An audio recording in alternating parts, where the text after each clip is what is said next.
sexy cloud. She's Olivia. He's Casey. And he's Jamie. And He's also on drugs. no, I'm on Motrin Phrase it that way. to take care of vaccine body aches while still maintaining my complete exhaustion. Picking up where we left off from the story of Abraham, we're in Genesis 12.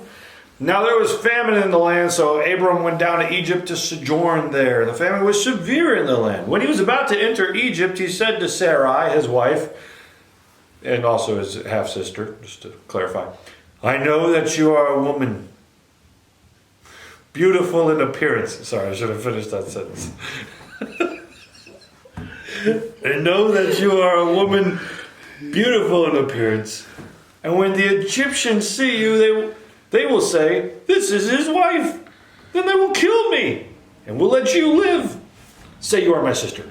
Because again, this is technically true. So he's only kind of lying. Say you are my sister, that it may go well with me because of you, and that my life may be spared for your sake.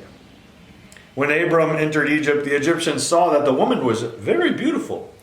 And when the princes of Pharaoh saw her, they praised her to Pharaoh, and the woman was taken into Pharaoh's house.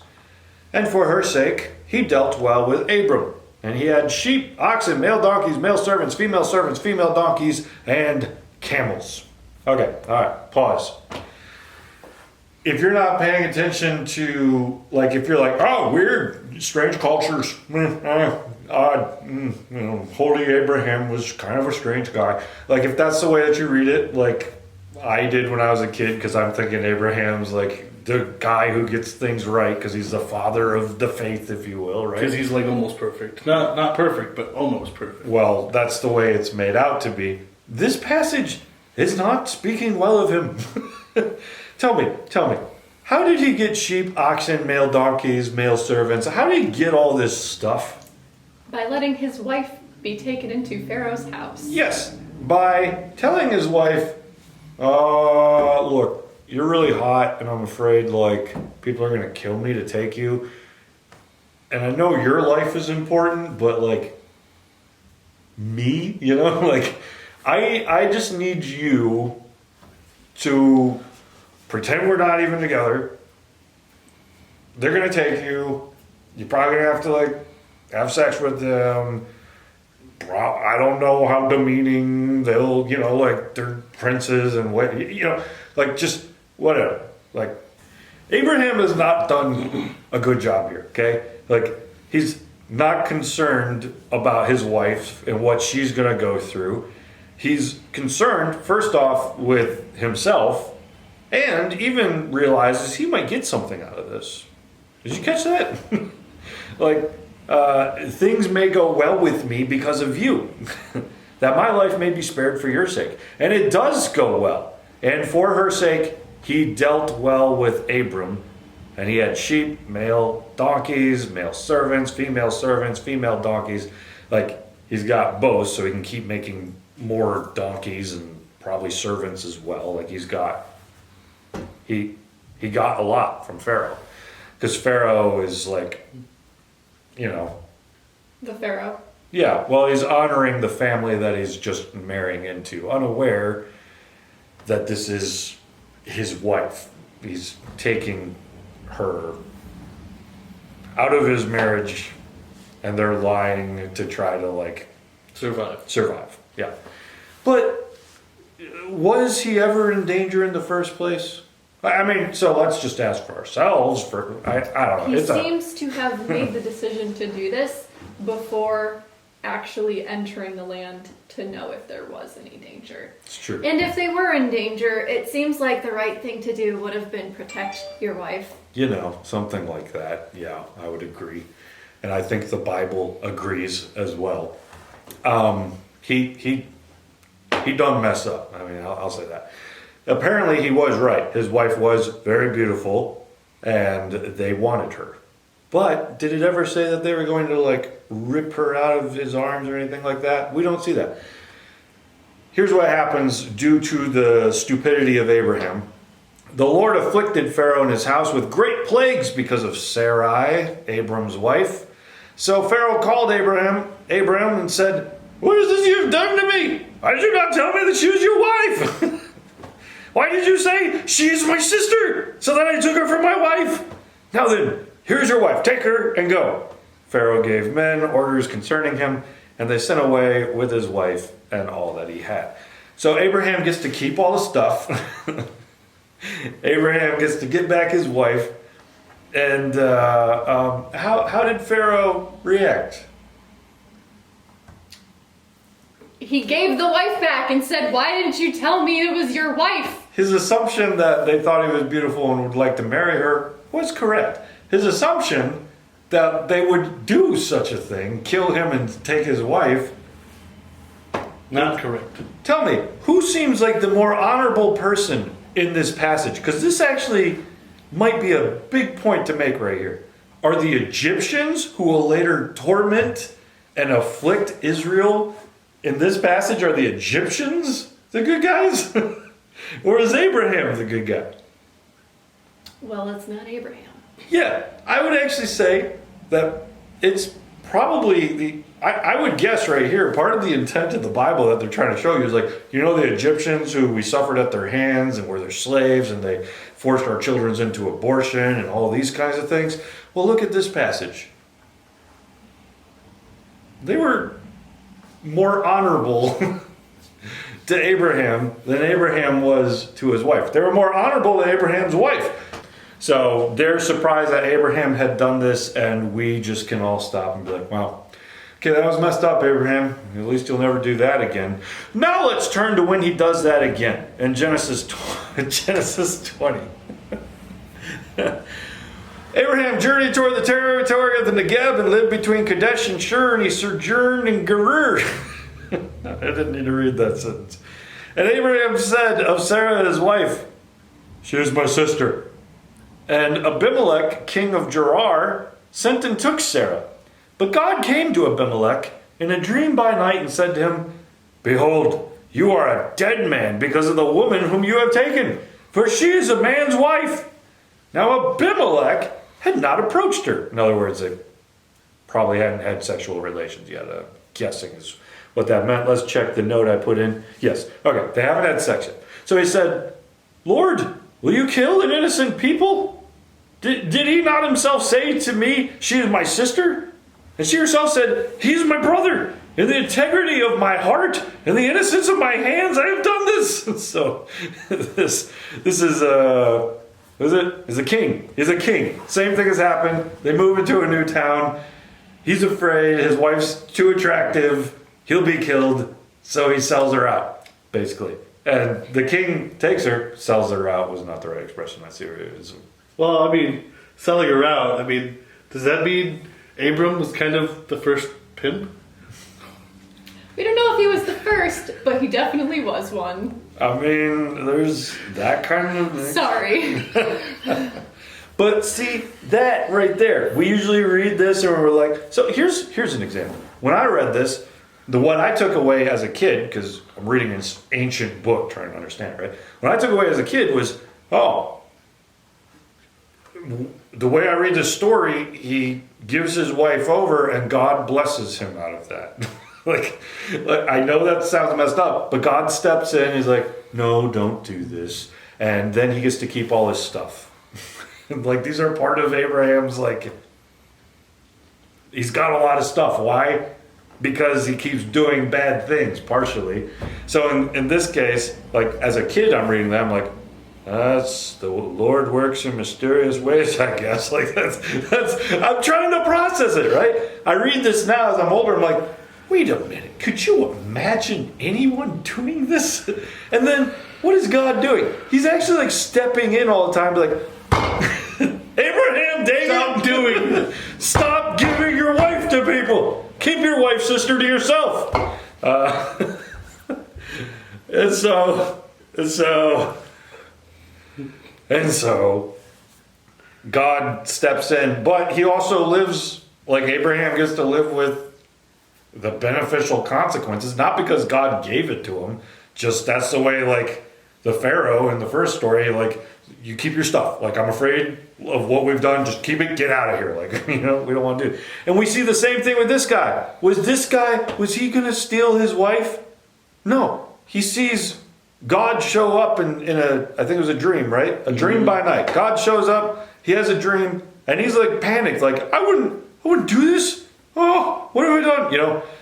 Then God said to him in a dream, after the guy said, like, I'm innocent, I haven't slept with her yet, because that was obviously going to happen eventually. I haven't slept with her. I didn't know this was the case. Like, I didn't mean to. And God said in the dream, yes, I know that you have done this in the integrity of your heart. And it was I who kept you from sinning against me.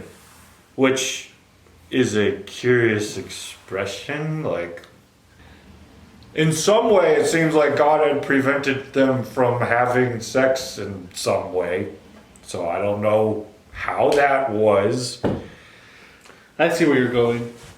Well, it goes on. God's like, it was I who kept you from sinning against me. Therefore, I did not let you touch her. So I'm just curious as to like what happened. But in some way, whether someone's sick or someone couldn't perform, it hadn't happened. I'm glad Olivia just caught on to what he was saying. No, I knew what he was saying.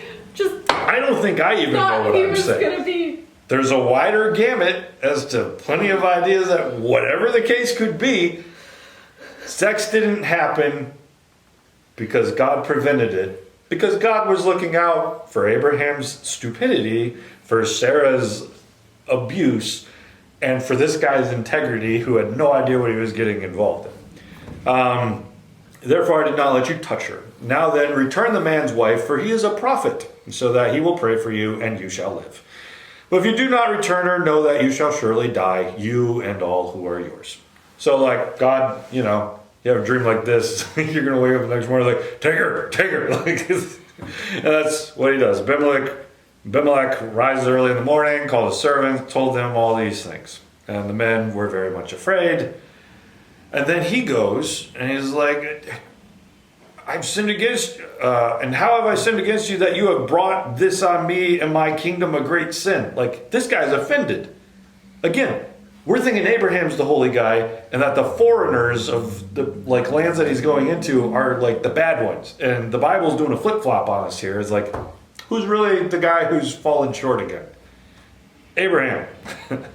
And then Abraham said, I did this because I thought there's no fear of God at all in this place, and they will kill me because of my wife. Besides, she is my sister. And the daughter of my father, though not the daughter of my mother, and she became my wife. So again, he's just like, I didn't lie to you. Technically, I'm right. And then Abimelech took sheep and oxen, male servants, female servants, and gave them to Abraham, and returned Sarah his wife to him. And Abimelech said, behold, land is for you, dwell where it pleases you. Abraham gets a whole bunch of stuff.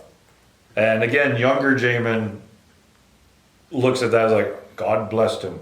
Older Jamin's like, no, you know what? Sometimes the blessings that we have were not ever God's intent for us to have. Like, this was just... Like, this doesn't say, and God gave to him a bunch of stuff. But instead, no, he got this stuff unjustly because of evils that he had done. And then I think we also find out what had happened to whatever sexual thing was going on. Because Abraham prayed to God, and God healed Abimelech, and also healed his wife and female slaves, so that they bore children. Oh boy. Whatever it was. For the Lord had closed all the wombs of the house of Abimelech because of Sarah, Abraham's wife. So everybody's wombs were closed. It's my next band name. No. I don't. I'm so tired. I think so. Well, fortunately, this would never happen again. Genesis 26. All right. Abraham, The third time? Abraham finally has a kid, Isaac. Isaac settled in Gerar. When the men of the place asked him about his wife, he said, she is my sister. No. For he feared to say, my wife, thinking, lest the men of this place should kill me because of Rebekah, because she was attractive in appearance. And hang on. This is in Gerar. In Genesis 20, they sojourned in Gerar. These are the same dang people, one generation later, who are about to get this. I mean, you had to have heard the stories, right? Like, ever tell your son about this man who came to our town and gave me his sister wife, and from there, and these guys don't know they're about to land into the same exact hijinks from this Abraham's own son. When he had been there a long time, Abimelech, isn't that the same guy, king of the Philistines, looked out the window and saw Isaac laughing with Rebekah and his wife. Hang on, is that the same guy? It's been a while since I read that. Maybe it's like Abimelech Jr., I don't know. Either way, we're laughing because this is so over the top, stupid, and ridiculous. He saw Isaac laughing with Rebekah, his wife. Let's just do a little word study on laughing, okay? So the word study that we have here is meshahek, or something like that, which could be translated, we use laughing here, but it could be jest or sport or play or of conjugal caresses. So in other words, Abimelech, the land of Gerar, knows the people in Gerar think that Isaac and Rebekah are brother and sister, okay? Because that's what he said to say. Nobody's taken them yet, but they think they're brother and sister. Until one day Abimelech looks out the window and sees Isaac fondling his wife. Because apparently you just did that out in the open back then. I don't know. So Abimelech called Isaac and said, behold, she is your wife. How could you say she is my sister? Isaac said to him, because I thought lest I die because of her. Abimelech said, what is this you have done to us? One of the people might have easily lain with your wife, and you could have brought guilt upon us. So Abimelech warned all the people, saying, whoever touches this man or his wife shall surely be put to death. I'm not making this mistake again. All the wombs of my people will not be closed. And Isaac sowed in the land and reaped in the same year 100-fold. The Lord blessed him, and the man became rich and gained more and more until he became very wealthy. So in this case, we do have God blessing him, but we don't have, he didn't necessarily steal a bunch of stuff, but he was told that, was he told that he could stay in the land? No, he didn't give him anything, right? Right. He just yelled at him. He just yelled at him. He was upset about this. He's not doing this again. But Isaac stayed in the land and God blessed him. So this time we do have God blessing him. Yes, he was stupid. He did the same thing as that his daddy taught him. Son, if you're ever in the land. But the difference is this time his lie didn't cause someone else to sin. Yeah. And he didn't get a bunch of wealth out of the situation. Instead, God blessed him as he sojourns there, more or less. He had possessions of flocks and herds, many servants. So the Philistines envied him. Now the Philistines had stopped and filled with earth all the wells that his father's servants had dug in the days of Abraham his father. And Abimelech said to Isaac, "Go away." You're much mightier than we. So eventually, they butt heads. He just becomes so blessed by God and so rich that they're like, okay, this guy's a threat to our little city here. He's gonna become the king. He is a city. Look at all the stuff he has. And so that's where Isaac departs from there and encamps in a valley. So anyways, the Bible is full of interesting stories of peoples and their sister wives. And we need to be sure that we read them carefully. Because again, Abraham is going to try shortcuts over and over again. I mean, even Sarah, like, she's eventually, like, she's supposed to give birth to a kid. Like, miraculously give birth to a kid. That's part of the promise of God. And Abraham is giving her away. Like, no, like, she belongs with you. And that's maybe another question you might ask. Is Abraham, like, thinking at all? Like, well, she can't have a baby. Like, maybe I'll find someone. Like, I don't know. Are these things going through his mind? Whatever the case may be, the dude makes some mistakes constantly, and the Bible is not trying to tell you like that he's just got it all together. The Bible wants you to see his mistakes, acknowledge it, and be surprised, like most of us are when we read this kind of stuff. So, with that being said, that's another interesting trio of the Sister Wife Chronicles. We will now close it out with the usual statements of. If you have any prayer requests, go ahead and go to our Discord and put it in there, and we'll pray for you this week. And Feel free to continue the conversation while you're over there on the Discord. If you want to. No pressure. Just don't lie about someone being your sister. or Wife. or sister wife, or just. And be sure to like, comment, and subscribe down below. We're looking to get to the 100 subscribers because we're at 80 some now. Oh, we're getting close. So you can help us do it. Do it. Yeah. Benchmarks. Yeah.